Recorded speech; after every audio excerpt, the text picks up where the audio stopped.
Emoten dago Europa une kritikoan dagoela gaur egun, besteak beste, Ameriketako Estatu Batuetan Donald Trump dago, agintean eta arantzelen eragina hortxe dago eta arriskua hortxe dago. Gainera, Ameriketako Estatu Batuak eta Errusia bat eginda dabiz, edo erdi bat eginda zango dugu, eta izan leike helburua Europa makaltzea be. Eta horrez gain, eskuma muturra be indarra hartuz doa, eta hainbat lekutan, gorakadea eukidabe, eta horrek eragina izan leike Europan hartzen diran erabagietan be. Horretaz berba egiteko, geugaz gaur, Fernando Barrena daukagu, EH Bilduko Euro Legebiltzarkidea. Fernando, egunon? Bai, egunon. Orokorrean, Europan, zeuek sekiro ikusten dozue? Bueno, esango nuke, gero eta azkarrago nagusitzen ari dela sensazio bat, eta hori da, Europak erabaki handiak hartu behar dituen unea heltzen ari dela, ez? Nik uste dut, nazioarteko eremuan aldaketa handiak gertatzen ari direla, aldaketa hau guztiak azeleratu egin dira, Ipar Ameriketako administrazio berriarek ondorioz, eta beraz, Europak egia esan erabakiak hartu egin behar ditu bere integrazio prozesuarekin, Europar proiektuarekin zer egin nahi duen, eta ze etorkizuneko Europa aurrek ikusten duen horren inguruan, eta horrek aplikazio edo eragin handia dauka, bai bere nazioarteko harremanei begira, zein mundu mailan jokatu nahi duen paperari begira, eta gehien bat nola posizionatu nahi duen bere burua, ikuspegi global batetik hor dagoen botereguneen borrokaren artean, ez? Horretarako Europa egia esan ez dago momentu indartsuan, barruan kontestazio handia duelako, eta zentzu horretan nahasketa honetan guztian behintzat, aurrikusi daitekela hori, behintzat ezin dela hori guztia arrastatu bestelako inertziarik gabe, baizik eta erabakiak hartzeko momentua heldu dela. Inguruan dagoena ikusita eta entzuten dana ikusita, Europak militarizaziora jo leike? Gongo da joera bat, dudarik gabe, eta batzuek eta bilatzen dute guztiaren aurrean hori izatea irten bidea, eta asko hitz egiten ari da, Europak bere baliabide militar propioak izan behar dituela eta bar, baina esango nuke hori beti ere egiten dela oso nazioarteko harremanen ikuspegi sekuritario baten ondorioz, ez? Momentu honetan adibidez, Ukrainian gertatzen ari denarekin, Frantziako presidentea hasi da esaten, tropak bidali egin behar direla, eta hori guztia. Guk askotan esan dugu, horrela uste dugu behintzat, gure ustez soluzioa ez dela konfliktoen eskalatzea egitea, gatazken eskalatzea egitea, baizik eta heltzea nazioarteko harremanak ardatz izan behar duten kontzeptu batera, eta hori da, elkarrezketa eta elkarren arteko respetuaren bidezko dinamika bati gatazken konponbiderako. Gatazkak ez dira, ikusi dugunez eta Ukrainiakoa oso nabarmen zentzu horretan, ez dira inoiz elkarrezketaren armen eskalatzearen bidez konpontzen, baizik eta elkarrezketa eta nazioarteko legediaren aplikazioaren bidez. Ukrainian bertan, ez dakit egoerea konponduz, alakoro pilotuz doan gehiago? Konpondu, segun zer idetzen diogun, konpondu, ez? Nik uste dut, ikusten ari dela, lehenengo aldiz, azkeneko 3 urte hauetan, bukaera posible, bukaera hori ze baldintzatan emango den, etorkizunak esango du, baino edozein kasutan, Estatu Batuek laguntza militarra eteteko daukaten jarrera berri horrek, izugarri markatu egingo du egoera, ez? Ukrainiarena izango da gai bat, pilpilean egongo dena mai gainean gerra indarrean egon ala, ez? Ojala gerra lehenbailen bukatzen den, jakina. Baino, Europar Batasunak jarraitzen du, nire ustez, nahiko modu itxutuan, bultzatzen, bestelako neurri berezirik hartu gabe, Ukrainia Europar Batasunean sartzen, eta edozein dela kostoa horrekin aurrera egiten, ez? Eta, Ukrainiako gerra bukatutakoan, etorriko da, estatu Europar askok egingo duten presioa Europar batasunean Ukrainiak sartu dadin, eta ez dezagun ahaztu hitz egiten ari garela oso estatu handiaz, Ukraina Europar batasunean sartuko balitz Europar batasuneko lehenengo estatua izango litzateke edadura aldetik, eta 40 milioi pertsonataz hitz egiten ari gara, ez? Eta bereziki estatu bat ez dituena gaurkoz biltzen oso baldintza ekonomiko esanguratsuak Europar batasunaren gainontzeko estaduen mailan egoteko. Edozein izan dela hautagaia, beti jarraitu eginda prozedura bat, urteak eraman dituena, eta horrelako tamaina baten estatu baten sarrera Europar batasunean eta egiteko horrek exigituko luke Europar batasunak izugarrizko errekurtsoak dedikatzea horretara, eta ni beldur naiz horrek zer suposatuko duen gastu sozialean eta bestelako politika batzuetan. Horre, aipatu duguzan, mehatxuen artean, darreskuen artean eta Trumpek iragarretako arantzelen kontua dago. Honek ze eragin izan leike Europan eta Europa ze jarrera hartu leike honen aurrean? Lehenengo, arantzeloiek martxan jartzen badira, argi dago horrek izango duela impacto negatibo bat gure ekonomian, eta helduko dituztela gure esportatzaileek dituzten baldintzak estatu batuetara salmentak egiteko, azken finean suposatuko luke produktu horiek 25%, uste dut iragarri dela, 25% garestiago sartuko liratekela estatu batuetan, eta horrek ondorioak izango ditu lehenengo momentu batean.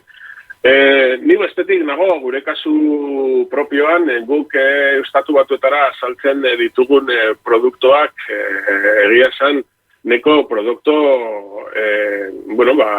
kualifikatuak direla edo merkatuan kalitate handikoak direlako edo jatorrizko izendapen bat daukatelako ardoaren kasuan edo beste batzutan. Eta pentsatu nahi dut gutxiago sufrituko luketela egoera horretan, ikusiko dugu, baina edozen kasutan ikusi egin beharko du Europar batasunak nola babesten dituen ere bere produktore propioak horrelako atzerakadak pairatu ez ditzaten, ez? Eta gero esango nuke orokorrean politika protekzionista ekonomikoak ez direla ideia ona, esan bezala, hasieran efektuak badituztela eta negatiboak, ez? Salmenta egiten duen herriarentzako, baina nik uste dut eta hau ere nahiko frogatuta dago ekonomian aukera handiak daudela denbora motz ertainean izugarrizko inflazioa sortzeko horrelako neurriak ezartzen dituen estatuan bertan, ez? Ez dezagun ahaztu ere, badaudela mugimenduak mundu mailan, estatu batuetako barne ekonomiaren oreka, estabilitatea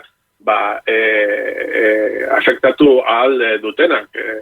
Bereziki, BRICS taldeak daukan proiektuak dolarizazioa eta eteteko, ez? Orain mundu mailako salerosketa gehienak dolarretan egiten da, eta BRICS taldeak duen bankuak erabaki egin du horrekin bukatzea. Horrek Ipar Ameriketako ekonomia, barne ekonomiak ere kaltetu dezake epe laburrean, eta beraz, nik pentsatzen dut Ipar Amerikak neurri guztiak bi aldiz pentsatu egin beharko dituela epe motxartanean. Eskuma muturraren gorakadea aipatu dugu, eta nabaria da gainera Europa oso-osoan azken kasua Alemaniakoa da, ez da irabazi, baina asko indartu dira, eta honek jakina gero eragina izan leike hartzen diran erabagietan be. Zaudek ze sensazio daukazu erakundeetan, eta igarten hasita zagozi hori eragin hori? Bai, Europako Parlamentuan neko goiz hasi ginen hori ikusten. Europako Parlamentuan ez dago ez bat, ez bi eskuin muturreko talde, baizik eta 3.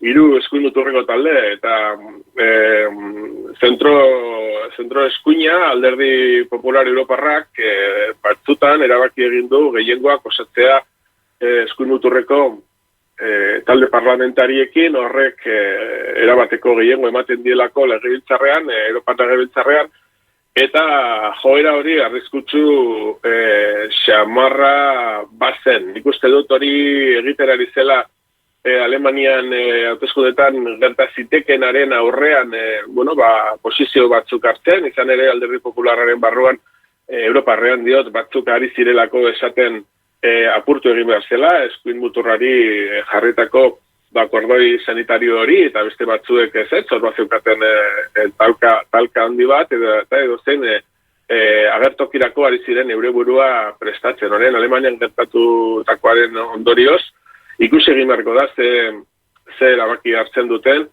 baina edozein kasutan, nire ustez, eskuin muturrarekin tratuak egitea, eskuin muturra kontutan hartzea, Europar politikak martxan jartzerakoan, ez da inondik ere ideia ona, arrazoi askorengatik, ekonomikoak, etikoak eta denetarikoak, baina esango nuke Europar planotik begiratuta eskuin muturra orokorrean 3 taldetan banatuta baldin badago parlamentuan gauza batean oso ados daude, eta da ez dutela Europan inondik ere sinisten, ez dutela inongo paper protagonistarik nahi Europarentzako boterearen banaketa global hortan, eta munduaren lidergoa estatu batuen ekimenean utzi egin nahi dutela, ez? Eta beraz Europako herrientzako eta langileontzako panorama beltza marraztu dezake Europako Alderdi Popularrak beraiekin batera jokatzea erakitzen baldin badu.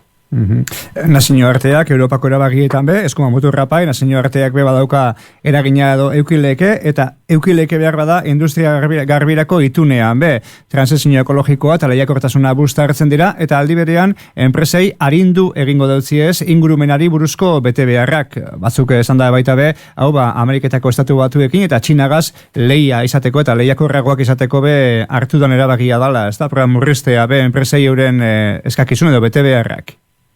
Bai, hola da, eta hori ja dagoeneko ikusten hasia gara, itun berdean markatu egin ziren epe batzuk, deskarbonizaziorako eta abar, eta ja sartu dira ekimenak Europar Parlamentuan epe horiek luzatu egin nahi dutenak, eta garai batean negazionismo hutsa zana, aldaketa klimatikoa ukatu egiten zuten horiek berdinek, behintzat ikuste dut lehenengo apostu hori galdu egin dute eta birkokatzen ari dira beraien posizioa, retardismoa deitzen den filosofia baten inguruan, ez?